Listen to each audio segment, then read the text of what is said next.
Thank you. Yeah, there you go. Birthdays at this point in your life are, hey, I'm glad I got another birthday. Hey, I got another birthday. You know, it's kind of like that. Well, many of you, thank you, really, thank you. I felt really loved. You do need to learn how to sing better, but I felt really loved. As many of you know, my son Aaron and I just got back from a 2-week trip to Ethiopia, where we visited my other son, Ryan, his wife, Ryan, and our 2 grandkids, Lila and Gabe, who are teaching school in the capital city of Addis Ababa. And the first day we got there, first full day, Ryan and Ryan have to go off to teach school. So he says to us, and we get to spend the day with the grandkids, who are 5 and 6, he kept them out of school, and said, Dad, why don't you take them and go down to this coffee shop? They love to have a little coffee, and there's a little arcade there and whatnot. So he gave us directions, just go down this way and then go there. It's real easy, you can't miss it. So we're walking down there, the 4 of us, and we get to this corner, and this is this huge busy street, city of 5 million people, right? And there's cars and buses zooming everywhere.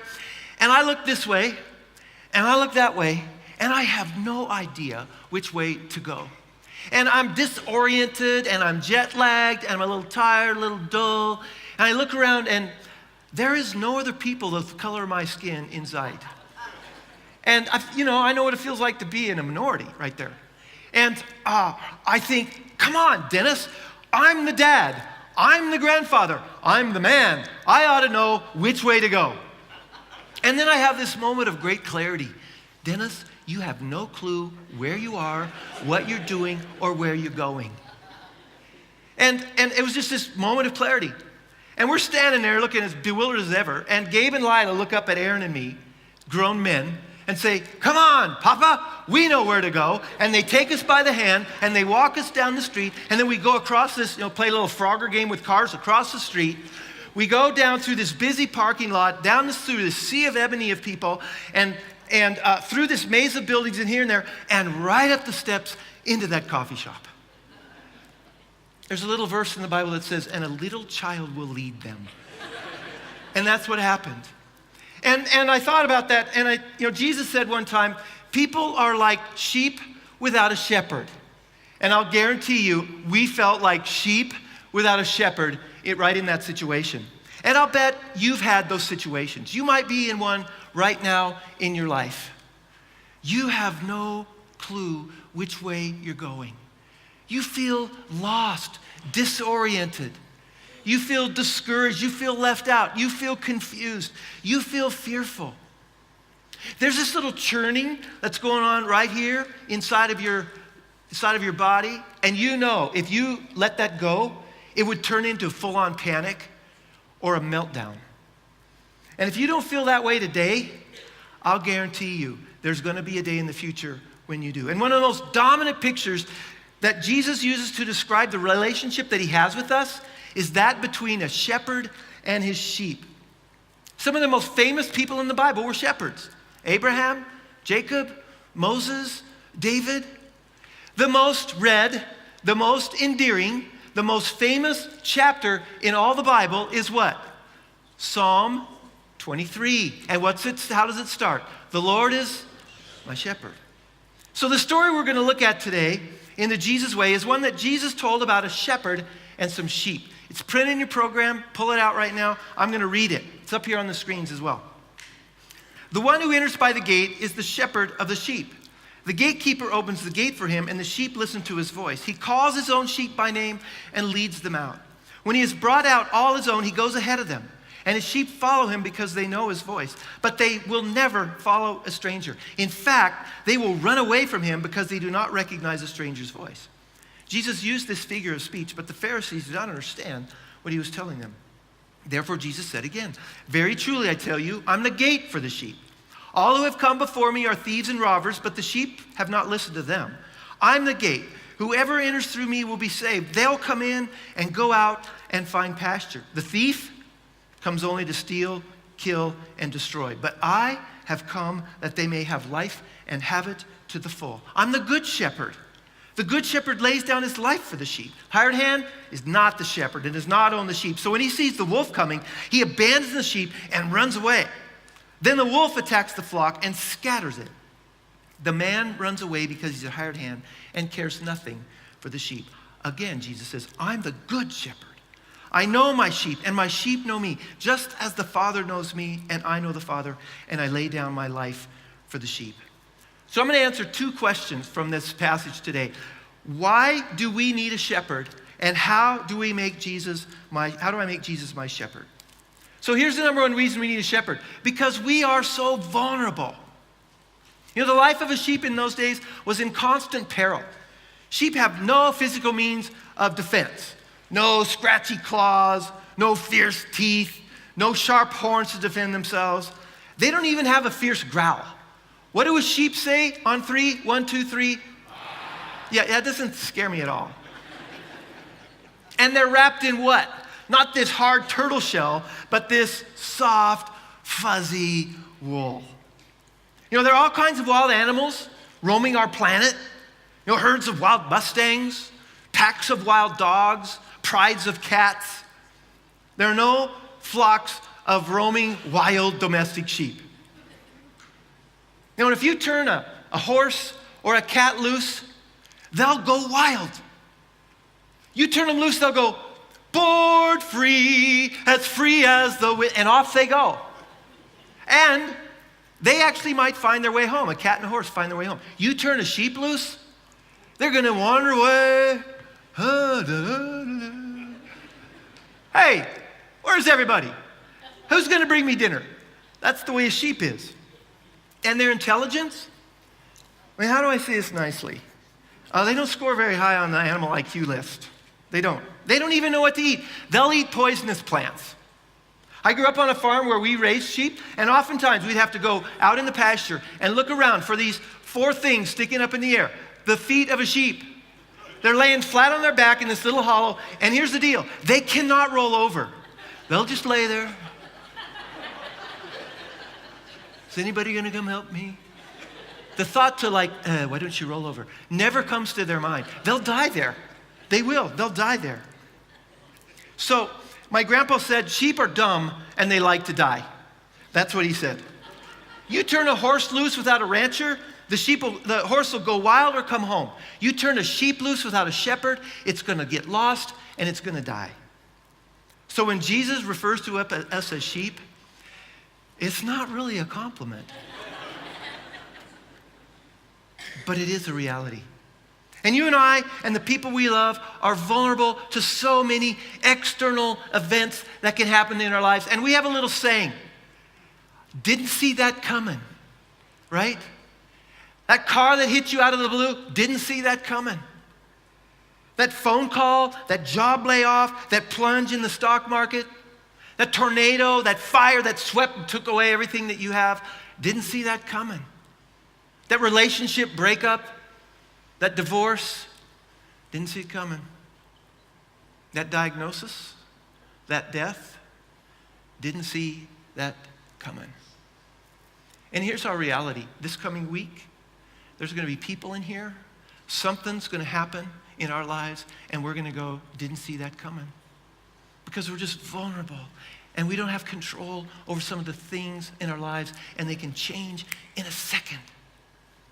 Now add to that kind of vulnerability, external vulnerability, our own internal vulnerability to just make bad choices, our own sense of personal stupidity. We have another phrase, what was I thinking? Right? We have that phrase. There's a series of best-selling books called the Darwin Awards, in which it lists seriously dumb things, and I quote, commemorating individuals who improve our gene pool by removing themselves from it in a particularly idiotic fashion. How many of you have done things that would qualify for a Darwin Award? Yeah, I remember one time I pumped 500 gallons of liquid fertilizer into a diesel fuel tank that was running a diesel engine. Yeah, exactly. That's what my dad said. And then he said, what were you thinking? How many of you have been riding a bicycle or motorcycle and decide, you know what, I think I can do that? Well, about 3 seconds later, you're laying bloodied on the ground, and you look back and you tell yourself, what was I thinking? I remember one day, junior high, we had borrowed this friend's brand new ATV, the kind you could actually ride in the water. And there was this flood on their ranch, and this flooded creek, and so we were riding it across the creek. And you know how this goes, right? Oh, that went well. Let's go a little deeper. So we went a little deeper, and that went well. And finally, we got to the point where we got out in the middle of the creek, and guess what? We started floating down that flooded creek. And we look around at each other and go, this isn't too good. And then there comes this bridge across it, and we float up right against the bridge. And we're stuck there. And we think, we got to get out of here. So we all step on the same side of the ATV at the same time to crawl out onto the bridge. And you know what happens? The ATV tips, and down it goes, and it just disappears in the bottom of that creek. Now I have to walk up to my dad, who's standing beside his friend who owns the ATV, and tell him, we just sank your brand new ATV. Now, what do you think my dad and his friend said to me simultaneously at the same moment? What were you thinking? But there's a much more serious kind of list, a what were you thinking list. What was I thinking when I got hooked on those pain meds? When I had that affair? When I took that money? When I bought that thing I knew I couldn't afford? When I told that little white lie? When I got involved with that person? When I drifted away from God? What was I thinking when I said those words? How many of you could come up with a fairly quick what was I thinking list? Yeah, you can. And we're so vulnerable to all those external events and our own lack of wisdom. It's no wonder in Isaiah 53:6 it says we're all like sheep who've wandered off and gotten lost. We've done our own thing, gone our own way. Notice it doesn't say we're all like cattle. We're all like cats. We're all like camels. No, we're all like sheep. You know, I've done a lot of funerals in my years here at Crossroads, and every time I meet with a family, I ask them before the funeral, what scriptures, what Bible verses would you like me to read? And 90% of the time, they say, would you read Psalm 23? And during the service, I'll read a number of texts from the scriptures, but when I get to Psalm 23, something just happens in the room. And even though most people there have never been around sheep, they don't know a real shepherd. There's just something about the words of that psalm that just run deep. And the tears begin to flow. And you can just sense this longing and this connection with this idea of a sheep that needs a shepherd. And I think it's because death just kind of lays us open to the unbelievable vulnerabilities of our lives. And everything I just talked about. And that psalm just lays our hearts open to our deep need for a good and great shepherd who will take me to calm and peaceful and restful places, who restores my battered and raw and bleeding heart, who provides me with the protection and the safety and the sense of security that my soul just longs for, who will lift off of me this sense of, you got to make it happen, who knows the way ahead when I have no idea where to go, who is with me in the deepest valley, even the valley of death, because he's with me. And because he is with me, no matter what happens, I don't have anything to fear. I have anything to worry about because I have a shepherd. And the reason the idea of shepherd touches us so deeply and so deep down is because we know we need one. We all need a shepherd. And it's also the reason why we create all kinds of other false shepherds to be in that place. John 10:12 says, the hired hand is not the shepherd and does not own the sheep. So when he sees the wolf coming, he abandons the sheep and runs away. And the wolf attacks the flock and scatters it.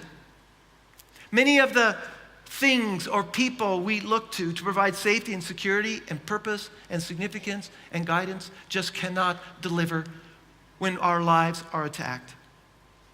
I mean, they look fine until the attack comes. And then we find out what and who we can really trust. No amount of money can give us the value we need. No beautiful body can give us the genuine beauty we seek. No amount of muscle can give us the strength we need. No amount of sex can give us the intimacy we long for. No amount of insurance can give us the security we need. No amount of friends can give us the companionship we need. No amount of government can give us the leadership we need. No amount of weapons can give us the protection we need. No amount of promotions can give us significance. No amount of comfort can give us comfort. And no amount of religion can give us God. Those are all false shepherds. Because at some point, each of those things will disappoint us, and they'll run when we need them the most. And that's why we need a real shepherd, is because our lives are so vulnerable. So vulnerable. That's the first reason. Here's the second reason we need a shepherd, is because we're so valuable. You know, a shepherd's wealth was tied up in the sheep. You know, they didn't have bank accounts and investments. They had flocks. And the sheep meant everything to the shepherd. In verse 13, it says, I'm the good shepherd, Jesus says. The good shepherd lays down his life for the sheep. The hired hand is not the shepherd and cares nothing for the sheep. Jesus said, I'm not the hired guy. I'm not the hired shepherd. Hired shepherds are just in it for what? For the money. They're in it to use the sheep, not love the sheep. One summer, I worked for a 2-week job up by Elk Mountain, Wyoming. Big ranch up there. They run 10,000 head of sheep. And every summer at the beginning, they would hire 10 shepherds. And they would give each of them 1,000 head of sheep, which is called a band, and send them off for the summer. At the end of the summer, they'd bring them all back. Well, in the middle of the summer, this one shepherd comes wandering back into the ranch. And the rancher finds him and says, what are you doing here? And the shepherd says, this is a true story. Shepherd says, I wondered if you'd give me another band of sheep. I lost the one you gave me. He was hired. He was no longer hired shepherd. He doesn't give a rip about the sheep. He lost 1,000 head of sheep in a couple of months. Jesus says, I'm not like that. I notice when you wander away. I own the sheep. In fact, he says the good shepherd lays down his life for the sheep. Why? Because the sheep are his pride and joy and delight, not just his economic engine. And what Jesus is saying to each of us, if you've never felt this, is you are my pride and joy and the delight of my life. I love you. I don't just take care of you because I made you. I made you because I love you. And he doesn't love us because we're so lovable. He loves us and laid down his life for us because you are so valuable. Valuable. This is the Jesus way.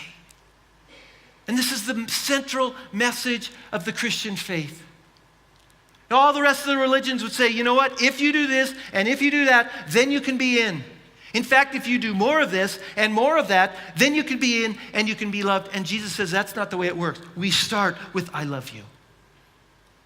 Now let's figure out how I can help you be in and be loved and experience that love. That's the Christian faith. And here's the kicker. In verse 14 it says, I know my sheep. And I thought, cool, Jesus knows me. And then I thought, uh-oh, Jesus knows me. He knows my sheepness. He knows my weaknesses, my strengths, my wisdom, my stupidity, my bad choices, my good choices, my selfish attitudes, my insecurities. And I was thinking about this earlier this week, and I thought, you know what? My wife knows me in a lot of those ways. You know me in a lot of those ways. And then I thought, what about my thoughts?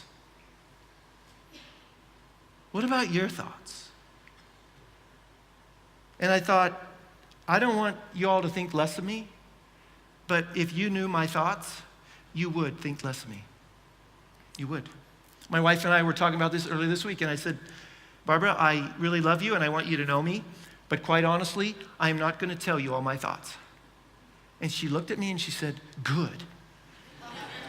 Because I don't want to tell you all my thoughts either. Psalm 139 says, the psalmist says to God, you know my thoughts. And the Good Shepherd knows every single aspect of our lives, our every thought. He knows us to the very bottom of who we are. And here's the good news. He loves us anyway. Even at the bottom. Every other faith says, if we do those things, Jesus says, in spite of you doing those things, I will love you anyway. Jesus' message, life, death, resurrection demonstrate that he's the only shepherd who will say to us, I know you to the very bottom. I lay down my life for you, even when you're at the bottom, no matter where you go, no matter how you wander off, and where you find yourself one day. And how do sheep wander off? I mean, how do they get lost? You know, I don't think most sheep get up on one day and go, oh man, I'm going to get lost today, and just boom. No, they get up and go, I'm hungry today. And they go, oh, hey, there's a good clump of grass. Go. Oh, there's a good one. Ooh, there's a tasty one. Go. Oh, look at that one. Go. Oh, man, look at that one. Oh. Whoa, there's some over there. Let's go. Oh, man, look at all the... Hey, where's everybody? Where'd everybody go? Hey, come back. How do sheep get lost? One bite at a time. And how do we get lost? One random thought at a time. A little compromise here. A little lie here to cover up that. A little bad decision here. And a bad behavior and a bad habit. And we find ourselves lost.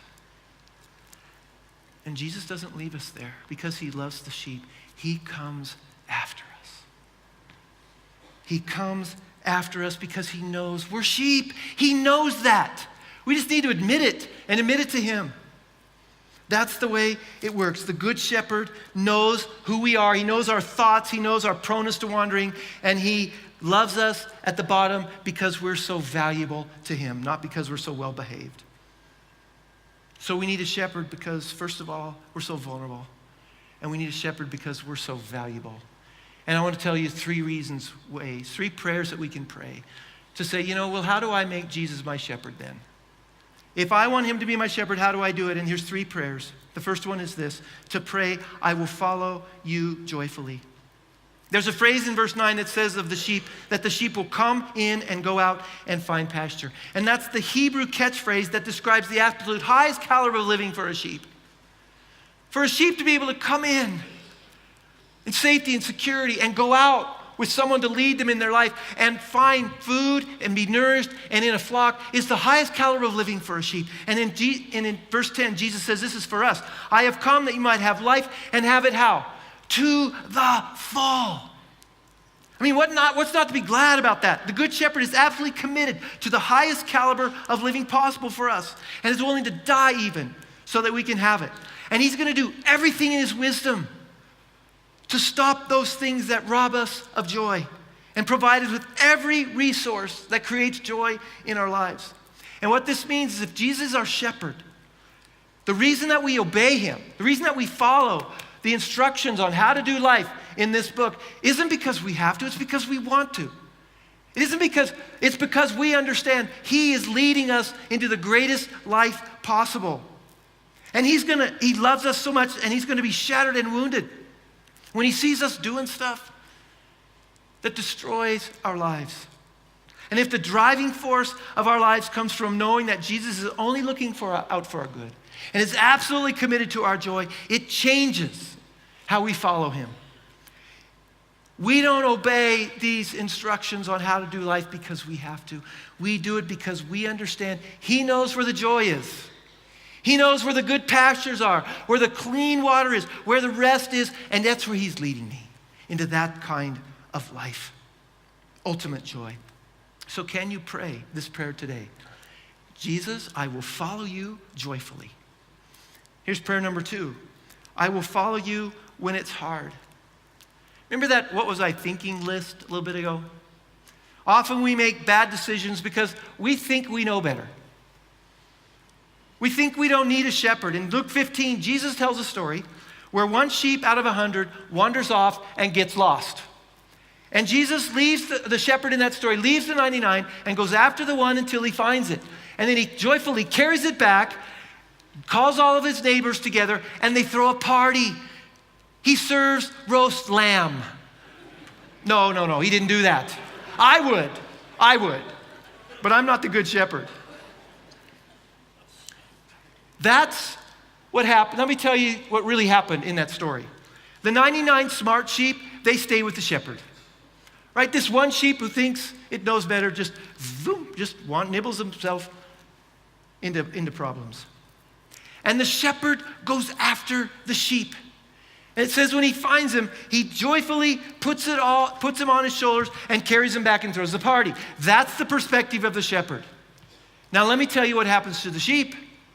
The shepherd finds the sheep. He throws him on the ground. He ties his legs together and he picks him up and throws him over his shoulder and begins to carry him back to the flock. Now, if you're the sheep, how are you feeling at this moment? Anybody ever carried you over their shoulder? How does that feel? Well, it's pretty uncomfortable and it's pretty hard. And if you're the sheep, you might experience it this way. And there are some times in our life, we're all going to get lost. We are. We're going to get lost, and the shepherd is going to come. Jesus is going to come after us, and when he finds us, he says, you know what? I'm going to take you back to the flock, but it might not be as easy as you think. And some of us have discovered this, that when we've drifted from God, the way back sometimes can be hard. It can be painful. The road to recovery is not easy. It isn't. But if you can see that the shepherd has a smile on his face, no matter how difficult it is, we can be convinced that he knows what's good for me. He knows what's good for me. And sometimes you might experience this as you think God has left you or rejected you or he's making it difficult for you. And what he's really doing is carrying you back to the flock. So can you pray this prayer to the shepherd? I will follow you even when it's hard. And here's prayer number 3. I will follow you personally.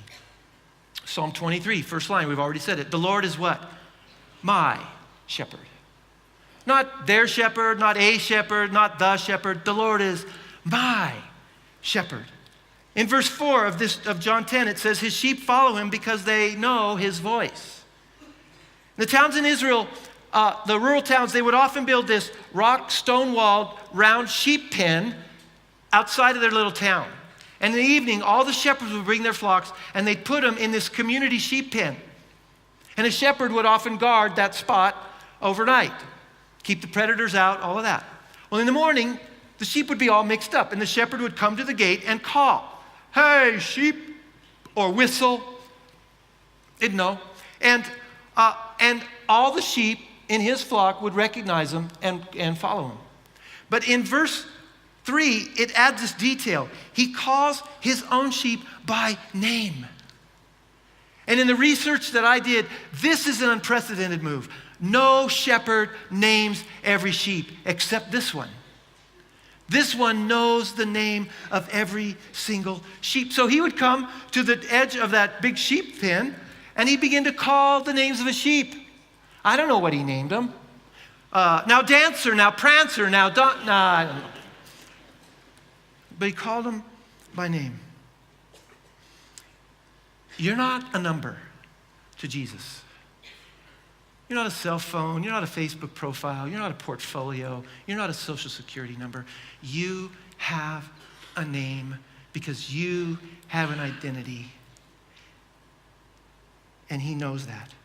In verse 14 and 15, it says, my sheep know me, just as the Father knows me, and I know the Father. I've thought a lot about this phrase this week.